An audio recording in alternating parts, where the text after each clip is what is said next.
Hello everyone, how are you? Hope you will be fine. तो मैं हूँ रंजना वाघमारे, स्वागत करती हूँ हम सब के यूट्यूब चैनल रायशी क्लासेस में।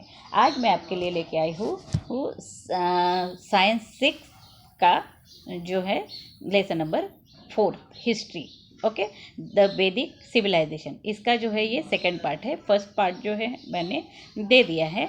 अगर आपको फर्स्ट पार्ट देखना है या फिर आगे आने वाले सभी पार्ट्स जो अगर देखने हैं तो आपको क्या करना पड़ेगा, इसको लाइक करना पड़ेगा इस चैनल को, और सब्सक्राइब करना पड़ेगा, और जो बेल आइकन जो होता है उस पर क्लिक करना पड़ेगा, जिससे कि आपको सारे नोटिफिकेशन मिल जाएंगे। इसके पहले के पार्ट्स भी मिल जाएंगे, इसके पहले के लेसन भी मिल जाएंगे, और आगे आने वाले सभी जो लेसन है आपको मिलते जाएंगे सभी सब्जेक्ट के। Okay, so let's we start the lesson. तो हमने जो है पहले पार्ट में क्या देखा था, वैदिक लिटरेचर के बारे में हमने पढ़ा। उसमें जो है 4 जो वेदाज है, ऋग्वेदा है, यजुर्वेदा है, सामवेदा और अथर्ववेदा, उसके बारे में जो है हमने पढ़ा। देन जो नए आए वाले जो ब्राह्मणास टेक्स्ट है, उपनिषदा है या फिर अरण्यकश है, इसके बारे में ये जो टेक्स्ट है उसके बारे में भी जो है हमने पढ़ा। ठीक है। और उसके बाद में जो है हमने उनकी फैमिली सिस्टम कैसे होती है, उनकी डे टू डे लाइफ कैसे चलती है, उसके बारे में जानकारी ली। ठीक है। इसमें उनके सभी जो साधन है, एंटरटेनमेंट के साधन है, क्या कपड़े पहनते थे, क्या खाना खाते थे, ये इसके बारे में जो है हमने पढ़ा। ठीक है। आज जो है हम agriculture, animal husbandry and economic and social life के बारे में पढ़ने वाले हैं। वैदिक लिटरेचर के वक्त जो है वैदिक पीरियड में एग्रीकल्चर कैसे होता था, एनिमल हस्बेंड्री मतलब पशु पालन जो है वो कैसे होता था, इकोनॉमिक और सोशल लाइफ उनकी कैसे होती थी, इसके बारे में पढ़ेंगे। So agriculture was the main occupation during the वैदिक पीरियड। वैदिक पीरियड में भी जो है एग्रीकल्चर ही मेन ऑक्यूपेशन था। Many oxen were yoke together to plough the field. और बहुत सारे जो ऑक्सेन है मतलब बैल जो है वो जो है क्या करते थे, फील्ड को प्लॉग करते थे। तो the plough had iron plough shares. और ये जो बैलों को जो है एक आयरन का जो एक प्लॉग शेयर जो है लटकाया जाता था, और उससे जो है फिर खेत को जोता जाता था। So the Atharvaveda considers insect, paste and other animal that destroy crops. In the Atharvaveda जो है क्या बता रहा है कि इंसेक्ट, पेस्ट एंड अदर जो एनिमल्स है जो हमारे क्रॉप्स को डिस्ट्रॉय करते थे, एंड सजेस्ट सर्टन रेमेडीज। तो उसके जो उपाय जो है वो अथर्ववेदा में दिए हुए हैं। मतलब सबसे अच्छा जो वेदा कौन सा है, अथर्ववेदा है। Cow dung was used as manure. और काउडंग जो बचता है तो उसका कैसे खत बनाना चाहिए, जो हमारे खेतों में डालने के लिए काम में आता है, वो भी जो है अथर्ववेदा में बताया गया है। ड्यूरिंग द वैदिक पीरियड एनिमल्स लाइक हॉर्सेस है, काऊ है, डॉग है, had special importance. So the animals like horses, cow और डॉग जो है इसको स्पेशल इंपॉर्टेंस दिया जाता था। Cows were use as a means of exchange. Cows का जो है कैसे यूज होता था, बैलबंडी जो बोलते हैं ना, उसको लगा के जो है कुछ भी सामान इधर से उधर करना है तो उसका यूज होता था। That is why cow were highly prize. इसीलिए जो है काउ जो है की कीमत भी जो है बहुत रहती थी। People took special care to ensure that their cows would not be stolen. तो पीपल जो है काउ की बहुत ज़्यादा केयर करते थे कि उसको कुछ भी होना नहीं चाहिए। ओके, उसको खाना अच्छा मिलना चाहिए, अच्छा हेल्दी होना चाहिए, इसलिए उसके तरफ जो ज़्यादा ध्यान देते थे। The horse was valued because of its speed. और हॉर्स की भी वैल्यू बहुत होती थी, उसकी भी कीमत ज़्यादा थी क्योंकि वो जो है बहुत स्पीड से जाता है कहीं भी। So the Vedic peoples were skilled in taming the horses and harnessing them to the chariots. तो हार्स का कैसे उपयोग किया जाता था, वो उसको जो है चैरियट्स को लगाते थे, मतलब रथ बोलते हैं ना। यहाँ पे दिया हुआ है पिक्चर। यहाँ ये रथ में जो है हार्स को ये लगाकर बांधकर जो है वो रथ को चलाया जाता था। तो इसके लिए जो ये यूज़ होता था, और उसकी स्पीड भी बहुत ज़्यादा थी।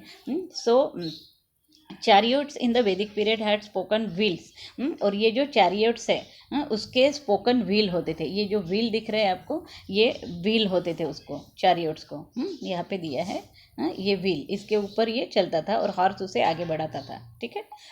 सो स्पोकन व्हील्स होते थे which are lighter than solid wheels. ये जो है लाइटर व्हील्स है, मतलब उसका वेट जो है बहुत कम है। जैसे सॉलिड व्हील्स का जो वेट ज़्यादा होता है, वैसे ये जो व्हील्स है जो चैरियट को लगाया है, रथ को, वो लाइटर होते हैं। The horse drawn and spoke wheel chariots of the Vedic periods were swift and speedy. तो ये जो हॉर्स है उसको आगे लेके जाता था। तो ये जो स्पोकन व्हील्स जो है अब चैरियट्स के, वो जो है सॉफ्टली जो है उसको स्पीडली जो है आगे बढ़ाता था। ठीक है। तो इतना समझ में आया आपको?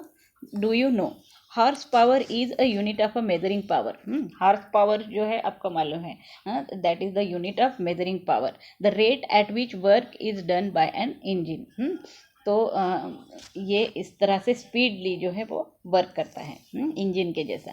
In this period apart from agriculture and animal husbandry several other occupation had also flourish. तो इस पीरियड में जो है, वैदिक पीरियड में, अपार्ट फ्रॉम एग्रीकल्चर और एनिमल हस्बेंड्री मतलब पशु पालन है, उसके अलावा भी जो है सेवरल बहुत सारे अदर ऑक्यूपेशंस भी है जो फ्लोरिश हुए थे।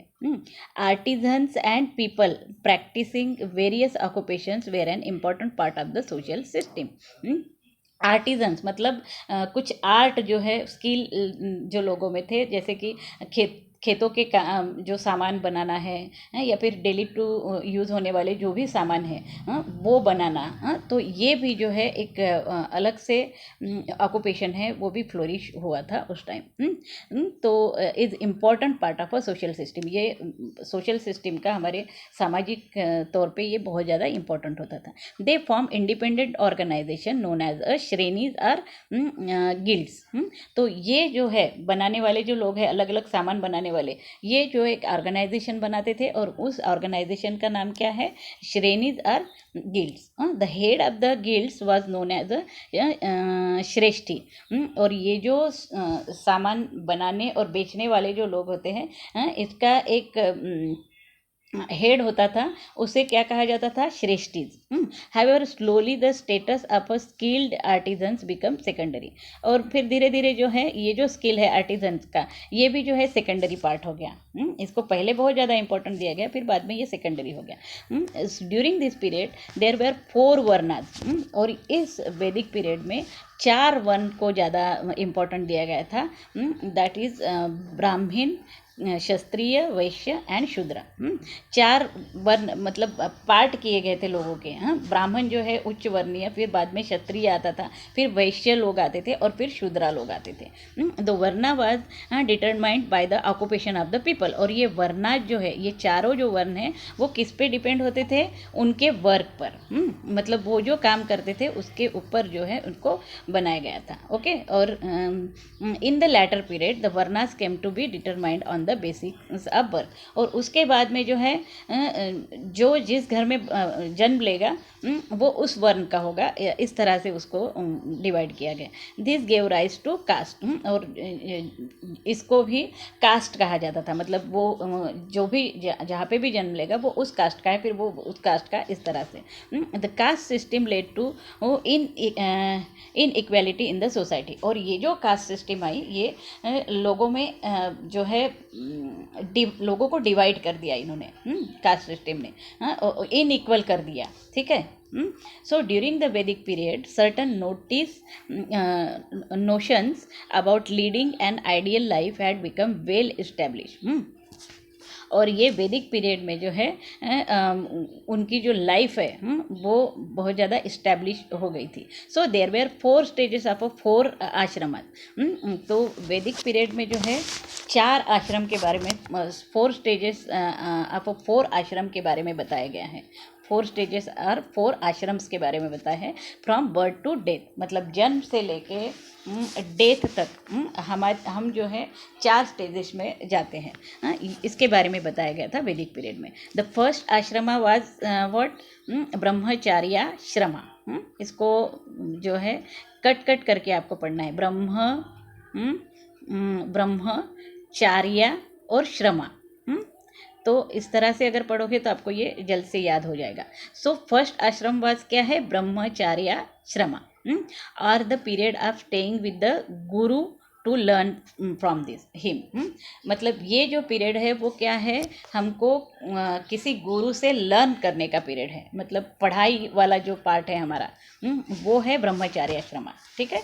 The next stage after the successful completion of brahmacharya ashrama, जैसे ही हम ब्रह्मचार्य आश्रमा को सक्सेसफुली कंप्लीट करते हैं, तो उसके बाद में क्या आता है, गृहस्थाश्रमा। गृहस्थाश्रमा, इसको भी जो है अलग अलग कट करके आपको पढ़ना है, गृहस्थाश्रमा। तो मतलब ये जो है ब्रह्मचार्य आश्रमा खत्म होने के बाद में वो गृहस्थाश्रमा में जाता है, मतलब उसका मैरिज होता है, फिर उसके ऊपर जो है जिम्मेदारी आ जाती है, बीवी आती है, बच्चे हो जाते हैं, तो ये जो है गृहस्थाश्रमा है। It was expected that during this period a man would carry out his duties toward his family and society. तो इस पीरियड में जो है उसके ऊपर कौन सी जवाबदारी आती है, man would carry out the duties toward his family, अपने फैमिली के बारे में वो सोचता है और सोसाइटी के बारे में भी, help of his wife, with the help of his wife, अपने वाइफ को साथ में लेकर वो फैमिली के बारे में सोचता है और सोसाइटी के बारे में। The third stage was vanaprasthashrama. Vanaprasthashrama, इसको भी जो है 3 इसमें डिवाइड करना है, तो जल्दी समझ में आएगा। तो थर्ड पीरियड स्टेज कौन सी है, vanaprasthashrama. When a man was expected to ditch himself from the household, retired to a solitary place and lead a very simple life। मतलब ये जो वानप्रस्थाश्रम है, इसमें जो है मैन क्या करता है, मतलब रिटायर्ड हो जाता है हाउस होल्ड, इससे मतलब उसके बच्चे बड़े हो जाते हैं और वो रिटायर्ड हो जाता है और वो जो है एक बहुत सिंपल लाइफ जीने लगता है। और लास्ट जो है 4th स्टेज जो है वॉज संन्यासाश्रमा। तो संन्यासाश्रमा, ये समझ में आया, संन्यासाश्रमा, इसको भी कट करके आपको पढ़ना है। At this stage the convention was to renounce all relations, lead life in order to understand the meaning of human life and not stay in one place. तो इस स्टेज में जो है उसको क्या करना है, क्या होता है कि वो सभी लोगों से रिलेशंस जो है कम कर देता है और अपनी लाइफ जो है क्या समझने में लगा देता है कि हमारी लाइफ का मतलब क्या है, और ये समझने में वो अपनी पूरी आखिरी की जो लाइफ है वो लगाता है, और जो है वो कहीं भी एक जगह पर नहीं रहता है। ठीक है। तो ये जो है ऐसे 4 स्टेज जो है वो दिए हैं वैदिक पीरियड के। ठीक है, ये समझ में आ गया आपको। देन रिलीजियस आइडिया, रिलीजियस जो है उनका आइडिया कैसा था इस पीरियड में। In this religion idea of the वैदिक period, force of a nature such as the sun, wind, rain, lightning, storm and rivers were given the form of a deities। तो इस पीरियड में है जो है रिलीजियस आइडिया इस तरह से था कि वो लोग जो है सन है, विंड है, रेन है, लाइटनिंग है, स्ट्रोम है, मतलब रिवर्स है, इन सबको जो है भगवान मानते थे। ठीक है, जो भी कुछ मांगना होता था वो उन्हीं से मांगते थे। Vedic compositions pray them to become life giving force. वैदिक जो कंपोजिशन बताता है कि ये जो है सभी जो चीज़ें हैं, वाइंड है, रेन है, लाइटनिंग, स्टॉर्म, रिवर, ये हमको कुछ हमें एक फोर्स देता है। The Vedic people put offering into the Yojana fire to please them. तो इसीलिए जो है वैदिक पीपल क्या करते थे कि यजना करते थे, जिसमें कि एक फायर जलाया जाता था और उसको वो प्रे करते थे कि हमारा जो है सब अच्छा होना चाहिए। दिस ऑफरिंग वेयर कॉल्ड हावी। और ये जो ऑफरिंग होती थी, मतलब जो भी मांगते थे वो आग से, पूजा के मंत्र के थ्रू, इसे हावी कहा जाता था। ठीक है। यजना is the act of offering हावी इनटू फायर। यजना जो है ये एक is the act of offering हावी इनटू फायर। फायर को जो है कुछ मांगा जाता था। इनिशियली द यजना रीति इज वेयर सिंपल। शुरुआत में जो है यजना रीति बहुत सिंपल थी, लेकिन later the rules of the yajna become harder and harder. उसके बाद में जो है इसके जो है मंत्रोच्चार वगैरह जो है वो बहुत हार्डर और हार्डर होते गए। The importance of a priest went on increasing. तो इसमें जो है फिर बाद में प्रीस्ट आए, मतलब पंडित जी वगैरह जो है उसको इम्पोर्टेंट दिया गया और वो बहुत ज़्यादा पैमाने पे सामने आए। ठीक है, ये समझ में आ गया आपको। Next we see the people in the Vedic period had thought about how the nature phenomena occur।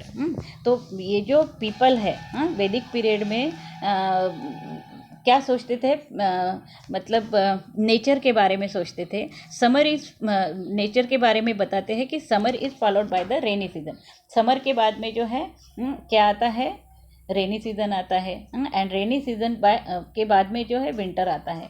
This is a regular cycle of the nature. ये जो है एक रेगुलर साइकिल है नेचर की। The cycle in nature and the cycle that move with it were termed by the Vedic people as Rita.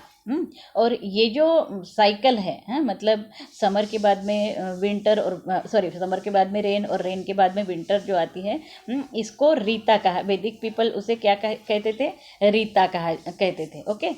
The life of all living being is a part of the cycle of the nature. और पूरे जो हमारी life है वो इसी cycle से पे चलती है। Disturbance in the cycle at nature leads to calamity. और जब भी डिस्टर्बेंस होता है इसमें, ये साइकिल में, तो हमारे यहाँ पे कुछ ना कुछ जो है अघटित घटता है। Okay. Everyone should be careful not to let it happen. तो सबको क्या करना है कि केयरफुल रहना है कि ये जो साइकिल है वो डिस्टर्ब ना हो।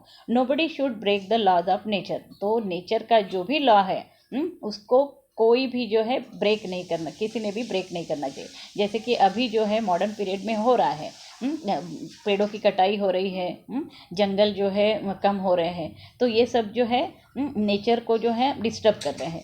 It was believe that following this rules was as follows dharma. अगर हम ये साइकिल को फॉलो करते हैं और इसकी जो केयर करते हैं, तो हम किसको फॉलो कर रहे हैं, हम धर्म को फॉलो कर रहे हैं। Okay, let's discuss what could be the causes that upset the cycle of nature। ऐसे कौन से causes हैं वो आपको फाइंड आउट करना है कि जो हमारे नेचर को, हमारी साइकिल को जो है डिस्टर्ब करते हैं।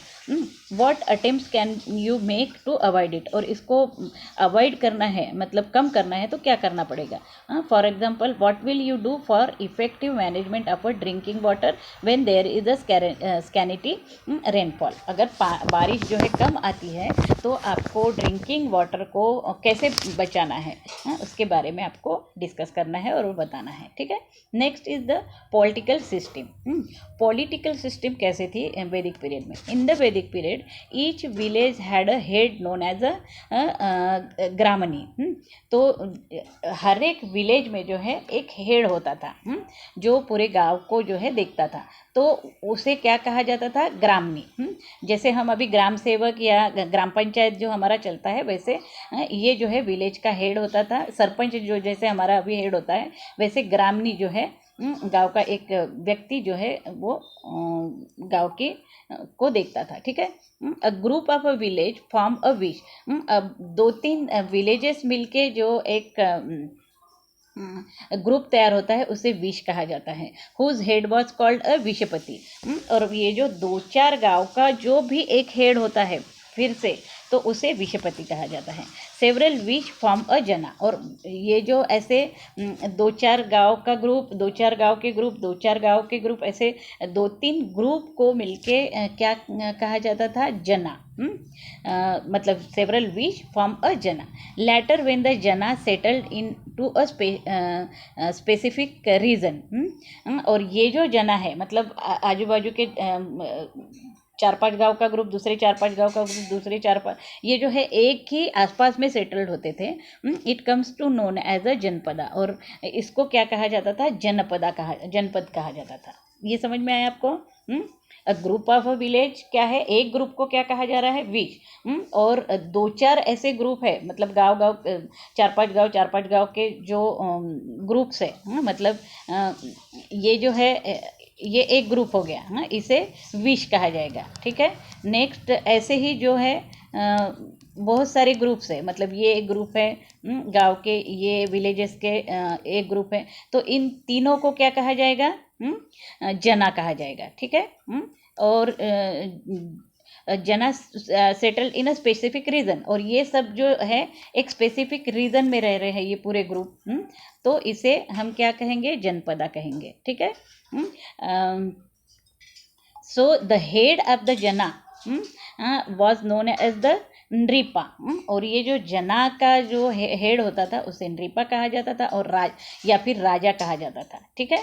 The main duties of the king were to protect the people, और मेन ड्यूटी क्या होती थी ये किंग की, मतलब ये जो ग्रुप मिलके जो जना बन रहा है, सेवरो वृक्ष मिलके जो जना बन रहा है, उसे उसमें जो है एक किंग होता था, एक किंग राज्य करता था, और ये जो किंग है उसकी ड्यूटी क्या थी, protect the people, collect taxes को कलेक्ट करना, और रन द एडमिनिस्ट्रेशन इफेक्टिवली, और वहाँ का जो है मैनेजमेंट वो पूरा एडमिनिस्ट्रेशन इफेक्टिवली काम करे इसके तरफ देखना था उसको, ठीक है। In order to run the administration smoothly the king appointed various officer, और ये जो किंग है एडमिनिस्ट्रेशन मतलब अच्छा स्मूथली चलना चाहिए, इसलिए क्या करता था, बहुत सारे ऑफिसर्स को अपॉइंट करता था, मतलब काम देता था। The purohit and the senapati of the army were officers of a special importance, इसमें जो है एक पुरोहित है और एक सेनापति है, ये जो ऑफिसर्स है इसको ज़्यादा इम्पोर्टेंट दिया गया है, ठीक है। The officers who collect the taxes, जो ऑफिसर टैक्सेस कलेक्ट करता है वॉज नोन एज द भगदूग, उसको भगदूग कहा जाता था, हाँ, ये समझ में आया। भग मीन्स शेयर, भग मीन्स शेयर होता है, द मतलब पैसे कलेक्ट करने वाला, शेयर करने वाला। The person who collected the Kings share, और जो पर्सन किंग्स का शेयर कलेक्ट कर रहा है, मतलब किंग्स को जो शेयर कलेक्ट करने के लिए उसने बताया वो शेयर कलेक्ट कर रहा है, of the produce of a जना वॉज कॉल्ड अ भगदूग, उसे जो है प्रोड्यूस ऑफ अ जना, मतलब पूरे जना में से जो शेयर कलेक्ट कर रहा है उसे भी भगदूग कहा जाता है। There were 4 institution who guide the king, इसमें जो है 4 ऐसे इंस्टीट्यूशन हैं जो किंग को गाइड करते हैं। कौन है, एक सभा है, एक समिति है, विधत है और जना है। तो ये 4 जो है उसको गाइड करते हैं, किसको, किंग को, ठीक है। Next, the people of the state participate in their working, ये जो पीपल्स है, जो लोग हैं, वो पार्टिसिपेट करते हैं कामों में, okay. Women's to participate in the working of sabha and vidatha, ये जो वुमेन्स है वो भी जो है पार्टिसिपेट करती है वर्किंग में, जैसे सभा है, विधात है, इसमें जो है उनका पार्टिसिपेशन होता है। The sabha consisted of senior citizens of the state where as the samiti was a general body of the people.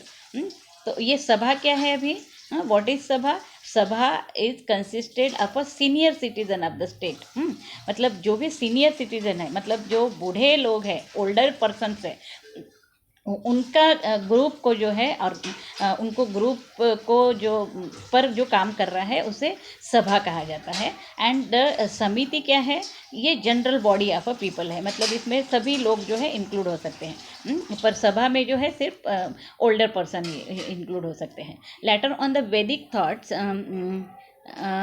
Smriti and Puranas were compose, और आगे जो है वैदिक ने जो है स्मृति एंड पुराणास जो है कंपोज किया है।